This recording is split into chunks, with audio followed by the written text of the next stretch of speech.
वाजिब एहतराम बुज़ुर्गों, माओ बहनों, अज़ीज़ तहरीक के साथियों, नौजवानों, उम्मीद है कि आप लोग सब खैरियत से होंगे। अस्सलाम वालेकुम, आदाब। आज 2 जुलाई 2023 है। कायदे तहरीक जनाब अल्ताफ़ हुसैन भाई का ओवरसीज़ पाकिस्तानियों के लिए एक अहम बयान है। कायदे तहरीक अल्ताफ़ हुसैन भाई ओवरसीज़ में रहने वाले पाकिस्तानियों से दर्दमंदाना अपील करते हैं। लंदन 2 जुलाई 2023। कायदे तहरीक अल्ताफ़ हुसैन भाई अपने ट्वीट के ज़रिए एक बयान में फरमाते हैं, मैं आज अपने इस ट्वीट के ज़रिए बैरून मुल्क मुकीम पाकिस्तानियों के एक अहम मसले पर रोशनी डाल रहा हूँ और इस हवाले से बैरून मुल्क मुकीम पाकिस्तानियों के मफाद में उनसे एक दर्दमंदाना अपील भी करना चाहता हूँ। आप सब इस अमर से बखूबी वाकिफ़ हैं कि ओवरसीज़ में रहने वाले पाकिस्तानी अपने वतन और घर बार से दूर दयार गैर में मेहनत व मशक्क़त करते हैं। मुलाजमत के अमूमी दौरानिए यानी 8 घंटों से ज़ायद ओवर टाइम इसलिए करते हैं कि वो अपना और अपने बाल बच्चों का बेहतर और पायदार मुस्तकबिल बना सकें और उनके साथ साथ पाकिस्तान में रहने वाले अपने ख़ानदान वालों की भी बेहतर से बेहतर मावनत कर सकें। मेरे ज़ाती मुशाहिदे में ये अफसोसनाक बातें भी आती रही हैं और बैरून मुल्क रहने वाले चंद अफराद ने भी मुझे बताया है कि हम तबाह हो गए, हम बर्बाद हो गए। जब मैंने उनकी तबाही और बर्बादी की वजह पूछी तो उन्होंने बताया कि फ़लाँ हुक्मरानों ने, कंस्ट्रक्शन का काम करने वाली कंपनियों के वफ़द ने, सरमायाकारी करने वाली अंजुमनों के वफ़द ने जब इस ओवरसीज़ मुल्क का दौरा किया जहाँ मुलाजमत की गर्ज़ क़याम पजीर है, तो उन्होंने हमें सबसे पहला दर्स ये दिया कि अगर आप पाकिस्तान में सरमायाकारी करेंगे तो ये न सिर्फ आपके पाकिस्तान के लिए बड़ी खिदमत होगी बल्कि आपकी सरमायाकारी के अमल से पाकिस्तान की मईशत भी बेहतर होगी। दूसरी बात ये बताई गई कि अगर आज आप पाकिस्तान में कोई प्लाट ख़रीद लें या किसी बनने वाली बिल्डिंग में कोई फ्लैट ख़रीद लें या पाकिस्तान के फ़लाँ शहर में एक नई रिहायशी स्कीम आई है जहाँ की ज़मीन आज आप हजरात को जिस कीमत पर दी जा रही है, इस ज़मीन की कीमत आइंदा 2 से 5 सालों में कई गुना ज़्यादा बढ़ जाएगी और आपको आपकी लगाई गई रकम का कई गुना ज़्यादा मुनाफा मिलेगा। या फिर फला बैंक ने डॉलर अकाउंट या फॉरेन करेंसी अकाउंट में इन्वेस्टमेंट का प्रोग्राम निकाला है, इसमें डॉलर जमा कराने वाले को 10 से 15% मुनाफा मिलेगा, वगैरह वगैरह। बैरून मुल्क रहने वाले अफराद ये चिकनी चुपड़ी बातें सुनकर अपनी ज़िंदगी भर की कमाई पाकिस्तान में इन स्कीमों में लगा देते हैं और जब वो सरमायाकारी के लिए ख़रीदी गई ज़मीन, फ्लैट या डॉलर अकाउंट स्कीम से मुताल्लिक़ दस्तावेज़ात बिमाए तमाम स्टैम्प शुदा दस्तावेज़ी सबूत लेकर पाकिस्तान पहुँचते हैं और अपनी ख़रीदी हुई ज़मीन या मकान या बैंक में जमा कराई गई रकम डॉलर्स की शक्ल में के हिसाब किताब को देखने जाते हैं, तो उन्हें पता चलता है कि इनकी ख़रीदी हुई ज़मीन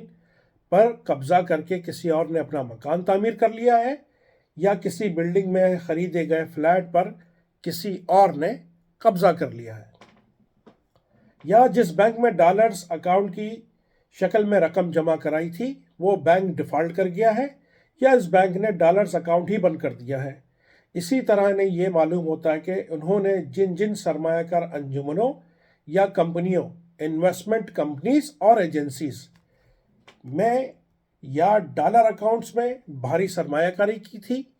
उन सरमायाकार कंपनियों के मालकान और अमले के बड़े बड़े अहदेदारान तो कंपनी बंद करके पाकिस्तान से फ़रार हो चुके हैं और जिन बैंकों में उन्होंने डॉलर अकाउंट्स खोले थे वो बैंक अकाउंट्स ही मुंजमन सीज्ड कर दिए गए हैं। तो उनके पास सिवाय पछताने, अफसोस करने या रोने धोने के और कुछ बाकी नहीं बचता। इस तरह के वाक़यात आए दिन देखने में आते रहते हैं। मैं कायदे तहरीक अल्ताफ़ हुसैन भाई कहते हैं कि मैं ओवरसीज़ پاکستانیوں کو درپیش اس سنگین مسئلے اور ان کے کرب کو اچھی طرح سمجھ سکتا ہوں، کیونکہ 80 اور 90 کی دہائی میں پاکستان کے مختلف شہروں کے ساتھ ساتھ کراچی کے بھی سینکڑوں خاندانوں نے تھوڑے سے مالی فائدے کے لیے اپنی عمر بھر کی جمع پونجی، حتیٰ کہ اپنی بیٹیوں کا زیور اور مکانات کے کاغذات تک مختلف انویسٹمنٹ کمپنیوں میں لگا دیے تھے، لیکن وہ سرمایہ کار کمپنیاں ان کا پیسہ لے کر رفو چکر ہو گئیں اور ان کے فراڈ کا شکار سینکڑوں خاندان کے پاس رونے دھونے اور افسوس کرنے کے سوا کچھ نہ بچا تھا۔ انتہائی افسوسناک بات یہ ہے کہ بعض مولوی حضرات کی تشکیل کردہ سرمایہ کار کمپنی غالباً الائنس انویسٹمنٹ کمپنی تھی، جس کے عہدیداران کی لمبی لمبی داڑیاں تھیں، وہ 5 وقت کے نمازی تھے اور ان کے ماتھوں پر سجدوں کے نشان بھی تھے۔ ایسے لوگوں نے بھی معصوم اور سادہ عوام کو سود سے پاک شرعی منافع کا لالچ دے کر لوٹ لیا اور شہریوں کے اربوں روپے لوٹ کر فرار ہو گئے۔ میں اپنے اوورسیز بھائیوں کو اپنے مشاہدے کی روشنی میں بتانا چاہتا ہوں کہ جب آپ کے ساتھ کسی رہائشی اسکیم یا کسی مالیاتی ادارے میں سرمایہ لگانے کے نام پر کوئی فراڈ ہو، تو ایسی صورتحال میں بعض لوگ آپ کو عدالت سے رجوع کرنے کا مشورہ دیں گے۔ تو میں یہ کہوں گا کہ آپ حضرات کو مجھ سے زیادہ معلوم ہوگا کہ ہماری عدالتوں میں فیصلے کس طرح کیے جاتے ہیں۔ انصاف کے نام پر ظالم کے حق میں اور مظلوم کے خلاف فیصلے دینا بدقسمتی سے پاکستان کی عدالتوں میں معمول بن چکا ہے، اور یہ سب کالے کاروبار اور دھندے ان نامعلوم قوتوں اور اداروں کی ناک کے نیچے کیے جاتے ہیں، جو ملک کے منتخب وزرائے اعظم اور صدور کو بھی ان کے مناصب سے علیحدہ کرنے کی طاقت رکھتے ہیں۔ انویسٹمنٹ کے نام پر فراڈ کرنے والے یہ عناصر عدالتوں کے کرپٹ ججز اور نامعلوم قوتوں کے بااثر لوگ سب مل کر ایک مافیا کے طور پہ کام کرتے ہیں۔ اوورسیز پاکستانیوں کو سرمایہ کاری کے لیے سنہرے خواب دکھانے والے 99% سرمایہ کار کمپنیاں یا انجمن انویسٹمنٹ کمپنیز اور آرگنائزیشن جب نامعلوم افراد یا اداروں کی زیر نگرانی وہ تحفظ میں فراڈ کا یہ کام کرتی ہوں، تو پھر آپ کو انصاف کہاں مل سکتا ہے؟ اگر یہ عدالتیں اور تمام سابقہ حکومتیں عوام کو منافع کا لالچ دے کر لوٹنے والی فراڈ سرمایہ کار کمپنیوں کے خلاف کارروائی کرنے میں مخلص ہوتی، تو 80 اور 90 کی دہائی میں کراچی سمیت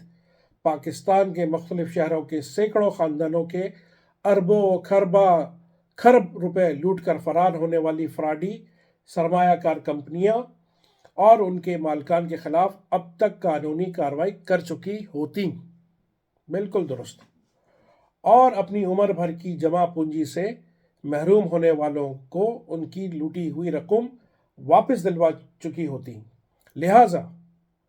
میری بیرون ملک رہنے والے پاکستانیوں سے ایک مرتبہ پھر درد مندانہ اپیل ہے کہ آپ حضرات ان حکمرانوں کے بڑے بڑے دعووں اور ان کی یقین دہانیوں پر ہرگز نہ آئیں، کیونکہ جنہیں اپنے منصب پر قائم رہنے کا خود یقین نہیں ہوتا، وہ کب اپنی کرسی سے اٹھا کر باہر نکالے جا سکتے ہیں، وہ آپ سے کیے گئے دعووں کو کیوں کر ممکن بنا سکتے ہیں، اور آپ کے لگائے گئے سرمایے کو کس طرح تحفظ فراہم کر سکتے ہیں۔ لہٰذا بیرون ملک رہنے والے حضرات جہاں مقیم ہیں، جس ملک میں بھی وہ رہتے ہیں، وہیں پر سرمایہ کاری کرنے کا کوئی الگ پروگرام بنائیں